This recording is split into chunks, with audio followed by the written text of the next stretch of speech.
Salut, c'est Tony sur Altmedia. Dans cet épisode de Religaré, on part à la rencontre de Philippe, pasteur à l'église du Nouvel Espoir, afin d'en apprendre un petit peu plus sur le protestantisme évangélique. A tout de suite.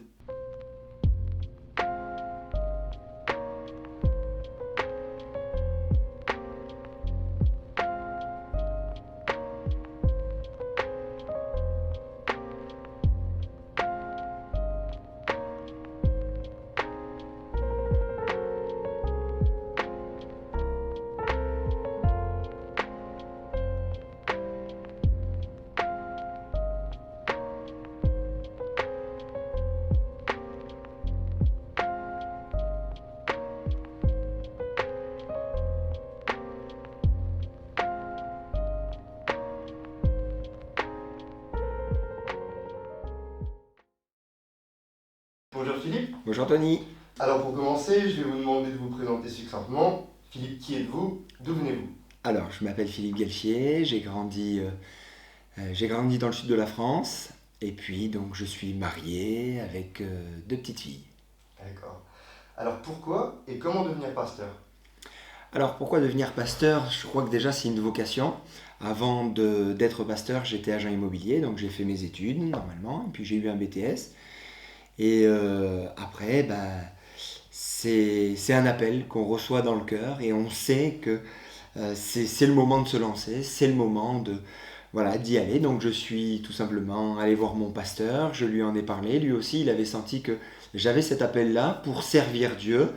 Et c'est comme ça que les choses se sont enclenchées, que voilà, aujourd'hui je suis devenu pasteur. Ok, d'accord. Et comment on fait, quel cursus théologique on suit du coup?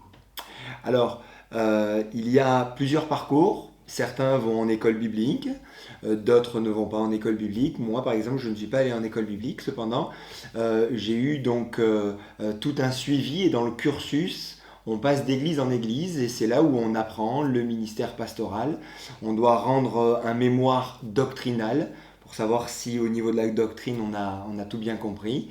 Et en fait, nous sommes euh, approuvés et acceptés par nos pairs. D'accord. Voilà. Quel est votre rôle dans la communauté?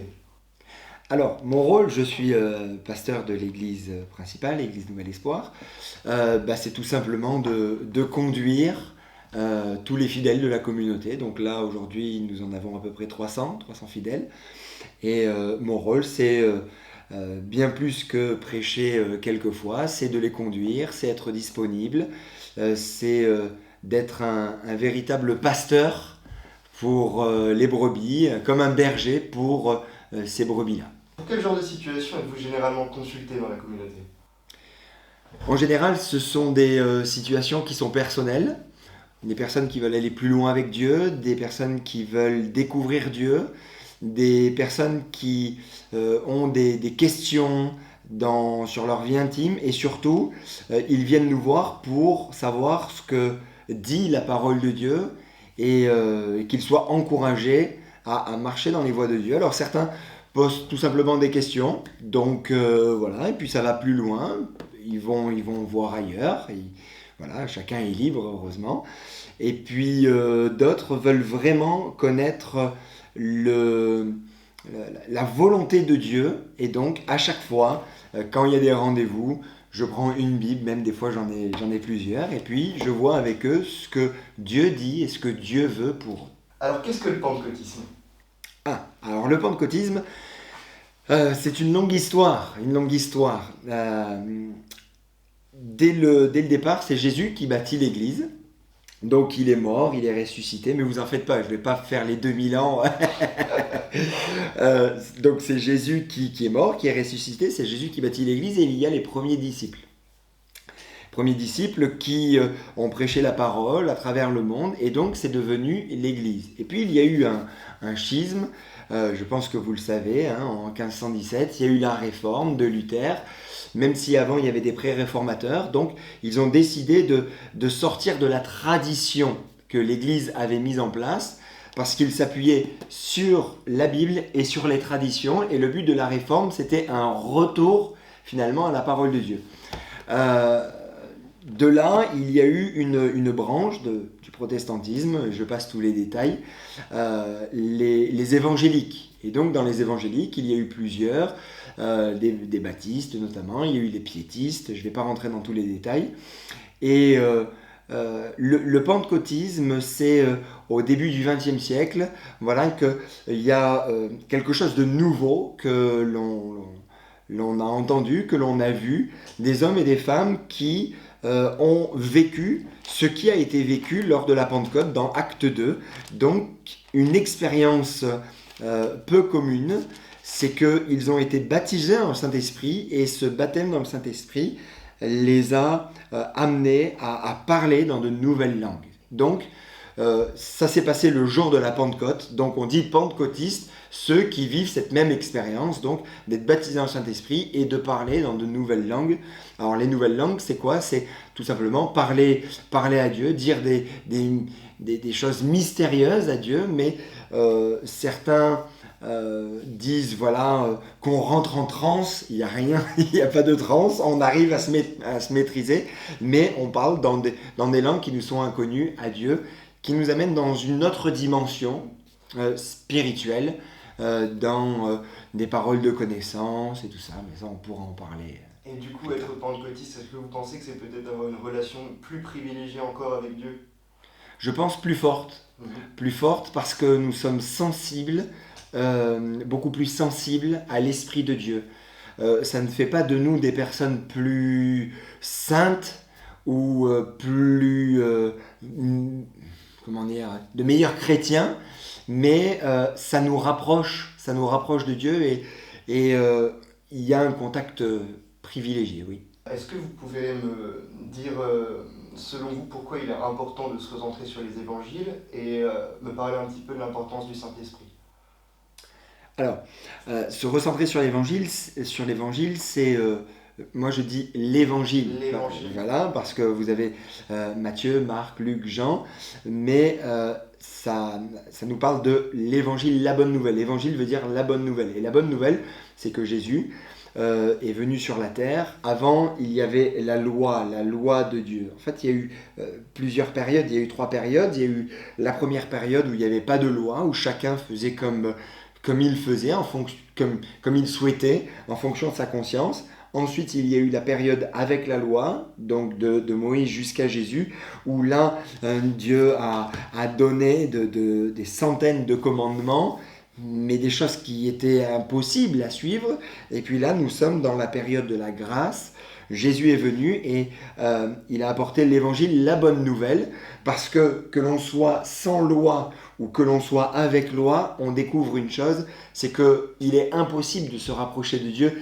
Il nous faut un pont, il nous faut un intermédiaire pour aller vers Dieu, et c'est Jésus. Donc se recentrer sur l'évangile, c'est se recentrer sur les paroles de Jésus, c'est se recentrer sur l'enseignement de Jésus, se recentrer sur la vie de Jésus, comment on doit vivre une vie sainte, loin du péché.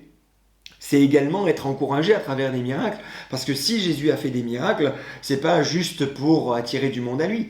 Il y avait derrière quelque chose de fort. Soit il montrait sa puissance, soit il montrait qu'il était fils de Dieu, soit il montrait, mais on pourrait dire tellement de choses que il y a rien qui pouvait l'arrêter d'une certaine manière, ni la maladie, ni les démons, ni même la mort. On voit à travers l'évangile la puissance de Jésus, l'amour de Jésus aussi. Il y a notamment, ça c'est Luc qui aborde cela, la place de la femme. Oui. Alors que c'était une société qui était très masculine, où l'homme dominait. Et là, même Luc nous montre que la femme pouvait avoir ce contact et pouvait être touchée par la grâce divine, et puis n'était pas mise de côté. Il y a aussi les enfants, la place des enfants. Les enfants étaient vus à l'époque comme des êtres inférieurs, à qui on ne donnait pas beaucoup de crédit, mais voilà, c'est ça. Et puis oui, et qui étaient en retrait, en fait. Quand je dis inférieur, c'est pas enfin voilà, on ne les écoutait pas, on prenait pas soin d'eux, voilà, en tout cas, là aujourd'hui, on est heureux parce qu'il y a des associations pour les enfants, et heureusement, et qu'il y en ait plus encore pour protéger les enfants.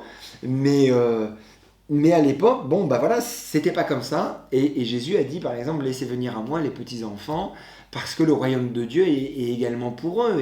Et souvent, il faisait la comparaison d'avoir des cœurs d'enfants. J'ai cru comprendre que le Saint-Esprit avait une grande importance pour vous. Mhm. Pourquoi exactement? Le Saint-Esprit est Dieu. Il y a Dieu le Père, Dieu le Fils, Dieu le Saint-Esprit. Et le Saint-Esprit, c'est Dieu qui est là, qui est autour de nous. Et souvent, on parle de Dieu, d'un Dieu lointain, d'un Dieu inaccessible, d'un Dieu qui ne s'occupe pas trop de nous ou qui agit comme ça de temps en temps. Dans la Bible, nous voyons que le Saint-Esprit, donc Dieu, est là, il est agissant, il est toujours proche de nous. Il est à notre contact. On le voit dès la Genèse, où on voit que, alors qu'il y avait la terre était encore un tohu-bohu, l'Esprit de Dieu était là et il se mouvait. L'Esprit de Dieu est là. Là, pendant qu'on parle, Dieu est là. Dieu sait ce qui se passe. Et en fait, la place du Saint-Esprit, c'est se dire que Dieu n'est pas lointain, mais Dieu est proche de nous. D'ailleurs, Jésus dira qu'il est avantageux pour nous qu'il s'en aille, que Jésus s'en aille. Les disciples étaient là, ils voyaient Jésus faire des miracles, des choses extraordinaires. Ils vivaient H24 avec lui et ils disaient, mais nous, on ne veut pas que tu partes. Mais Jésus, il dit, mais il est avantageux que je m'en aille, parce que si je ne m'en vais pas, vous ne recevrez pas le Saint-Esprit. Et le Saint-Esprit, il est là le consolateur. Il est votre appui, votre ami, votre compagnon, votre soutien, celui qui ne manquera jamais. Jésus était Dieu, mais là, il était sous une forme corporelle, donc limité dans ses déplacements. Limité, il ne pouvait pas être à un endroit ici et puis à un autre endroit au même moment, au même instant, au même moment. Donc, il dit, il vous est avantageux que je m'en aille parce que là, le Saint-Esprit, c'est Dieu qui va œuvrer, qui va toujours être à côté de vous. Donc, on recherche le Saint-Esprit, mais quand on dit on recherche le Saint-Esprit, c'est pas une autre personne que Dieu, mais c'est Dieu lui-même, en fait. Hein. Donc, c'est la Trinité. Et donc, le Saint-Esprit, c'est pour nous une manière de dire qu'il est là, qu'il est présent, que Dieu est accessible, en fait. Quelles sont les différences entre un prêtre catholique et un pasteur? Alors déjà dans la terminologie, un prêtre, c'est un intermédiaire entre Dieu et les hommes. Alors qu'un pasteur, c'est un conducteur. Donc le prêtre, lui, va être l'intermédiaire. Il va, par exemple, absoudre les péchés. Il va pardonner lui-même les péchés. Il va être juste l'intermédiaire. On est comme obligé de passer par lui pour aller vers Dieu. Alors que le pasteur, il y a des gens qui peuvent confesser leurs péchés, mais moi je n'ai aucun pouvoir, puisque je suis de la même nature que les autres. Je suis un homme, c'est pas parce que Dieu m'a choisi que je suis différent dans ma nature. Non, je suis juste là pour conduire. Et d'ailleurs, dans nos entretiens pastoraux, nous amenons toujours les gens à aller vers Jésus, à aller vers lui, qui, lui seul, pardonne les péchés, qu'ils réalisent que c'est Jésus qui est mort pour eux. En fait, même la Bible nous dit qu'il n'y a pas d'intermédiaire, il n'y a qu'un seul intermédiaire entre Dieu et les hommes, c'est Jésus. Jésus qui a été fait homme, c'est lui le seul intermédiaire. Donc nous, on ne peut pas se placer en intermédiaire, on ne peut pas pardonner les péchés. Non, il faut que eux s'approchent vers Dieu. Alors, le prêtre, c'est l'intermédiaire, nous sommes juste les conducteurs. En fait, on est des poteaux indicateurs. On est des poteaux indicateurs, voilà. Voilà, au moins il n'y a pas d'orgue. Voilà, on monte l'indication, voilà, on est un poteau. On est des poteaux. Qu'est-ce que l'anabaptisme ? Ah, l'anabaptisme. Alors l'anabaptisme, c'est venu au XVIe siècle, et ce sont les chrétiens qui ont pris conscience de l'importance du baptême. Le baptême était fait, je ne vais pas rentrer dans tous les détails, mais l'Église avait décidé, parce qu'il y avait une grande mortalité infantile, de de baptiser même les enfants. Parce que Jésus a dit, celui qui croira et qui sera baptisé sera sauvé, mais celui qui ne croira pas sera condamné. Et eux, ils ont dit, bon, bah, il faut les baptiser pour qu'ils soient sauvés. Mais entre nous, Dieu, il est juste. Si un bébé meurt, il va au ciel. Il va pas. Pourquoi est-ce qu'il irait en enfer? C'est pas. Enfin, je vais pas rentrer dans tous les détails, mais Dieu est juste. Voilà. Donc, ces chrétiens-là du XVIe siècle, ils se sont dit, non, mais quand on lit la parole de Dieu, et c'est vrai, quand vous lisez la parole de Dieu, nous voyons que le baptême, c'est un acte volontaire de la personne adulte. Jésus, d'ailleurs, s'est fait baptiser adulte, à l'âge de 30 ans. 30 ans, c'est pas, il a fait sa vie, il a fait n'importe quoi, et puis une fois que la jeunesse est passée, bon, bah là, je vais rentrer dans le rang, je vais me faire baptiser. Non, 30 ans, à l'époque juive, 30 ans, c'était la majorité. Ok, d'accord. Voilà, c'était vu comme la majorité, et même la maturité spirituelle. Ok, d'accord. Voilà, nous, aujourd'hui, c'est 18 ans, la majorité. Mais à 18 ans, on n'est pas forcément mature.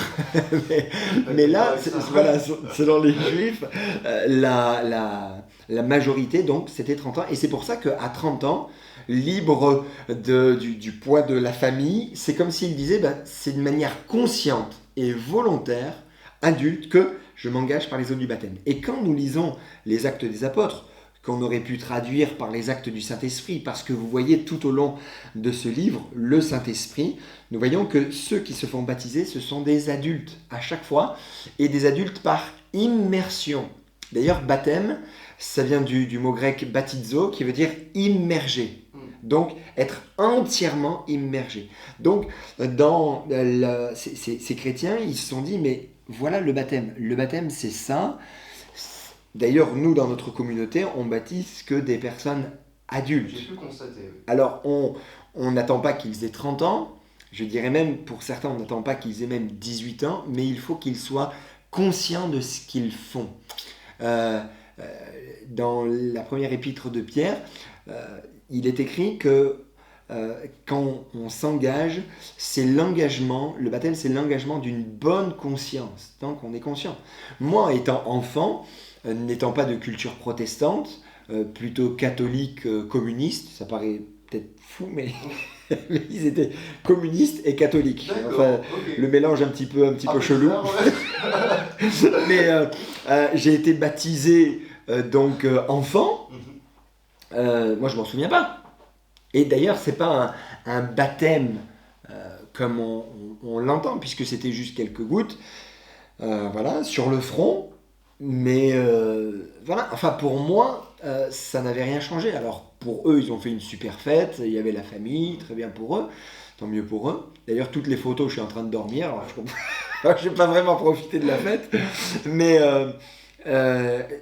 c'est après, plus tard, à l'âge de 18 ans, quand j'ai réalisé ce que Jésus avait fait pour moi, quand j'ai réalisé que Jésus était mort pour mes péchés et qu'il était ressuscité et que le péché qui était en moi pouvait mourir dans le fait que je crois que Jésus soit mort à la croix et que je pouvais comme ressusciter, démarrer une nouvelle vie et recevoir cette nouvelle naissance, alors je me suis là engagé consciemment, volontairement par les eaux du baptême et entièrement. Qu'est-ce que le parler en langue? Alors le parler en langue, c'est le signe de quelqu'un qui est baptisé dans le Saint-Esprit. Là aussi, c'est le même mot, baptisé dans le Saint-Esprit, c'est immergé dans le Saint-Esprit. Si vous lisez par exemple dans Actes chapitre 2, vous voyez que le jour de la Pentecôte, ils étaient tous ensemble, dans le même lieu. Tout à coup, il vient du ciel un bruit comme celui d'un vent impétueux qui a rempli la maison où ils étaient assis. Donc, on voit que le Saint-Esprit a rempli la maison.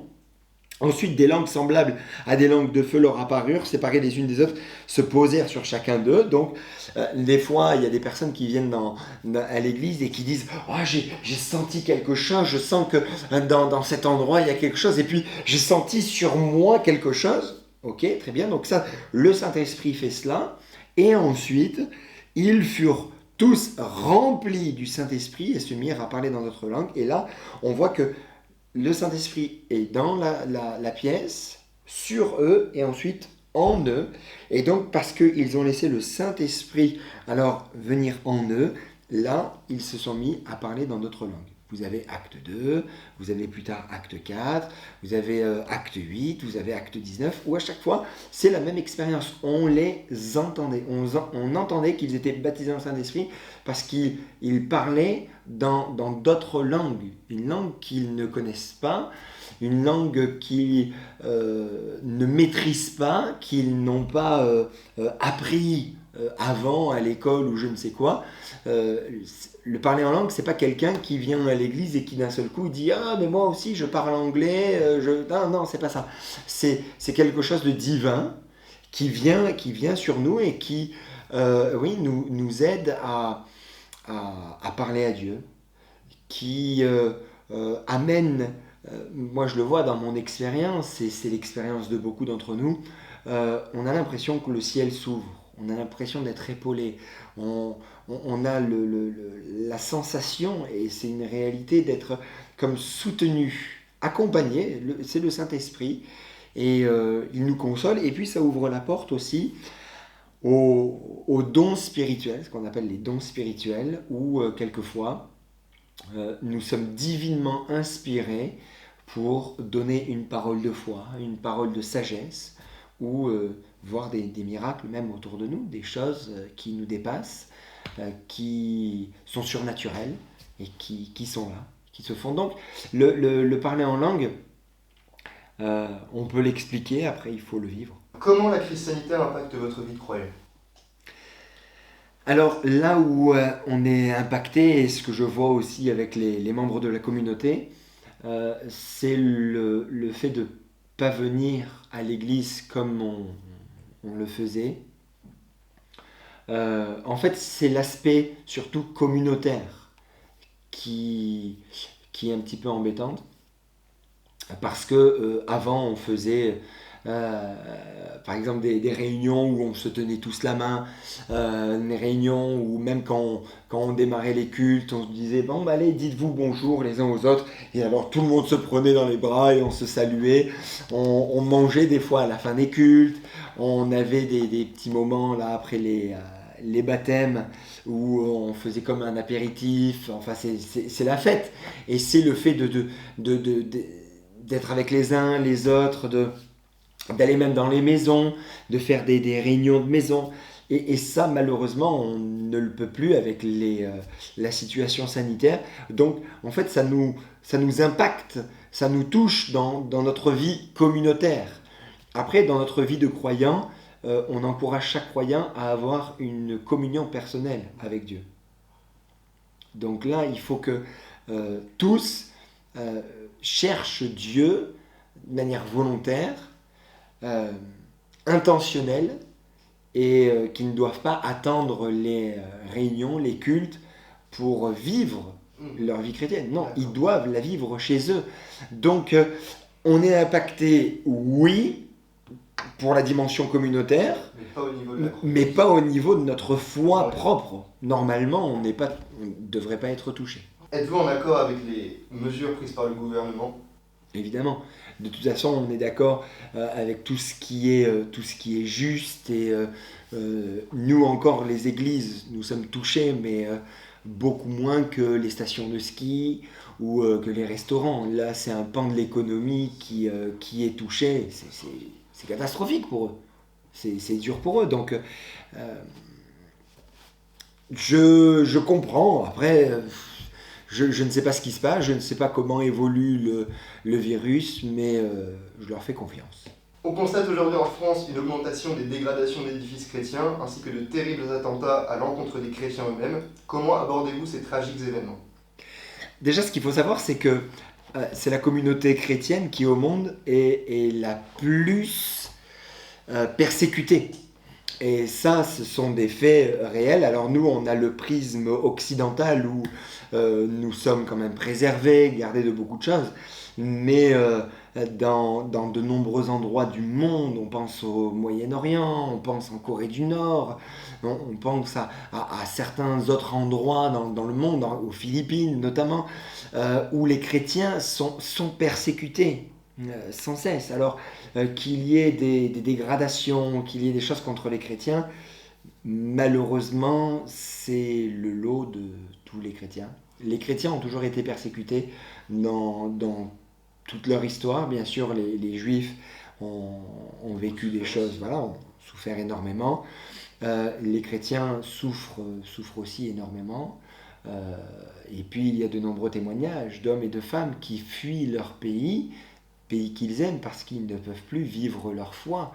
On pense notamment en Chine où ils doivent se cacher. Et d'ailleurs, en Occident, au 2e, 3e siècle après Jésus-Christ, les chrétiens se cachaient dans les catacombes parce qu'ils étaient persécutés. Et quand on lit certains écrits antiques, et notamment du temps de Néron, les chrétiens étaient utilisés pour être des torches vivantes, où on mettait de la poix, on allumait, et les chrétiens étaient des torches vivantes pour éclairer le chemin de Néron. Enfin, les chrétiens, malheureusement, ont toujours connu ce genre de choses. Alors, ça ne nous réjouit pas, évidemment. On aimerait que ça ne se passe pas comme ça, mais on sait que, de toute façon, comme le dit la Bible, nous sommes étrangers et voyageurs sur la terre, et notre royaume, il n'est pas ici-bas, notre cité, notre véritable pays n'est pas ici-bas, mais il est au ciel. Donc on sait qu'on va y aller un jour ou l'autre. On n'espère pas dans de grandes souffrances, je pense qu'on n'est pas maso non plus, mais voilà, on sait que ça risque d'arriver, et les chrétiens peuvent être pointés du doigt, comme d'ailleurs ça l'a été, et en France, on a été étonnés et choqués, et pas mal de chrétiens évangéliques ont été choqués, la manière dont on a accusé l'église de la Porte Ouverte sur Mulhouse comme étant les grands contaminateurs du Covid-19 en France, et c'est eux qui auraient propagé alors qu'ils ont été juste des lanceurs d'alerte. Et il y a justement un très bon livre qui a été fait avec Samuel Peter Schmidt, La Déferlante, où il explique comment les choses se sont passées.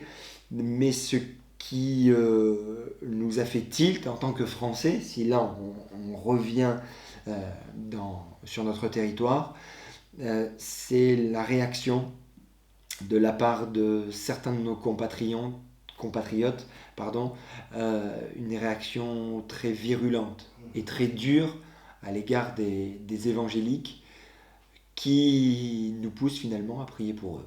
Ressentez-vous une solidarité particulière envers les chrétiens ou plus généralement envers les croyants dans le monde ? On est tous unis en fait. On est tous unis quand des chrétiens sont touchés dans le monde. Ça nous touche parce que on dit Seigneur, tu nous as placés en France, on est gardés, on est protégés. Mais bon, ailleurs dans le monde, c'est pas le cas, donc on prie pour eux. C'est évident, on est solidaires, on est totalement solidaires, et voilà, on les soutient par la prière, autant faire se peut, déjà par la prière, et on a également des organisations au sein de notre union d'églises, puisqu'on fait partie d'une union d'églises qui s'appelle les Assemblées de Dieu de France, qui regroupe à peu près 600 lieux de culte donc en France. Donc grâce à cette union et par cette union, nous aidons justement ces chrétiens qui sont persécutés ou qui vivent des choses difficiles dans le monde. Nous avions beaucoup aidé quand il y avait eu des problèmes en Haïti. Nous avons beaucoup aidé quand il y a eu d'autres problèmes. On avait aidé notamment à Cuba, où l'organisation étatique était vraiment anti-évangélique, donc là il y a eu des soutiens, voilà c'est ça, c'est ça. Donc voilà, on aide, puis dans d'autres endroits, en Inde aussi, au nord de l'Inde, les chrétiens sont très très persécutés, dans le Gujarat notamment. On est solidaires, on est solidaires. Déjà, la vie humaine a beaucoup d'importance pour nous. On peut ne pas être d'accord, mais on ne doit pas toucher à la vie humaine et à l'intégrité même humaine. Et quand c'est des chrétiens et qu'ils vivent cela à cause de leur foi, c'est insoutenable et insupportable. Alors, est-ce que vous avez un message destiné peut-être à ces gens qui peinent à vivre leur chrétienté? Alors, un message, c'est difficile, leur dire qu'on les aime, qu'on prie pour eux, que voilà, on les a vraiment dans le cœur, ça c'est sûr. Après, je ne vis pas et on ne vit pas ce que eux vivent. Mais à ce niveau-là, moi je suis toujours très, très ému et très touché parce qu'un chrétien avait dit à un missionnaire, un chrétien persécuté, il a dit on a l'impression quelquefois d'être des clous, d'être simplement des clous et on a l'impression que l'État, nos persécuteurs sont comme des marteaux. Mais ce qu'ils ne comprennent pas, c'est que plus ils tapent sur nous, plus on s'accroche à Dieu et on est solidement accroché à Dieu. Et ces chrétiens persécutés avaient dit ne dites pas à nos frères et sœurs d'Europe de prier pour que nos persécuteurs se convertissent, mais de prier pour que l'on garde la foi jusqu'au bout. Okay. Donc, on prie pour eux, pour qu'ils gardent la foi jusqu'au bout et malgré tout. Et même s'il y a quelques persécuteurs qui se convertissent et qui sont touchés par le comportement de ces chrétiens, voilà, on sait que c'est pas facile, donc on veut vraiment les soutenir et leur dire de tenir bon, et qu'un jour le Seigneur viendra les chercher. Alors Philippe, est-ce que vous avez envie de conclure sur quelque chose? Vous pouvez regarder la caméra ouais. Si vous voulez. Alors, conclure sur quelque chose. Nous avons tous des chemins différents, nous avons tous des vies différentes, nous avons tous des éducations différentes. Mais une chose qui ne change pas, c'est l'amour que Dieu a pour chacun d'entre nous. La Bible dit, car Dieu a tant aimé le monde, qu'il a donné son Fils unique, afin que quiconque croit en lui ne périsse point, mais qu'il ait la vie éternelle. Alors oui, en Dieu, vous pouvez être guéri, consolé, libéré de vos vices, de vos addictions, être de nouvelles personnes, recommencer une vie nouvelle avec un nouvel espoir. Des choses vous ont blessé, vous pensez que c'est une fatalité, mais Dieu est là pour vous consoler, pour vous guérir et pour vous relever. Et tout cela, on le voit à travers la Bible et dans l'Évangile, où Jésus parle avec amour. Et quand il parle avec amour, c'est comme s'il vous parlait à vous directement, à votre cœur directement, alors que Dieu vous bénisse.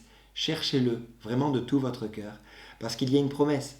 Celui qui cherche, trouve, et c'est Jésus qui l'a dit. Si vous cherchez de tout votre cœur Dieu, vous allez le trouver et vous allez découvrir combien il vous aime depuis toute éternité et il a pour vous de beaux projets. Alors que Dieu vous bénisse et je vous dis à bientôt.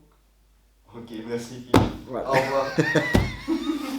Alors j'aurais bien fini cet épisode sur les sages paroles de Philippe, mais il faut que je dise un grand merci aux personnes de l'église du Nouvel Espoir qui m'ont accueilli et ont accepté de répondre à mes questions sans jamais m'avoir rencontré auparavant. Merci. J'espère de tout cœur que vous tirez quelque chose de positif de cet entretien avec Philippe. Moi je vous dis salut et n'oubliez pas, pour vivre ensemble, il faut se comprendre et pour se comprendre, il faut s'écouter. À bientôt sur Altmedia.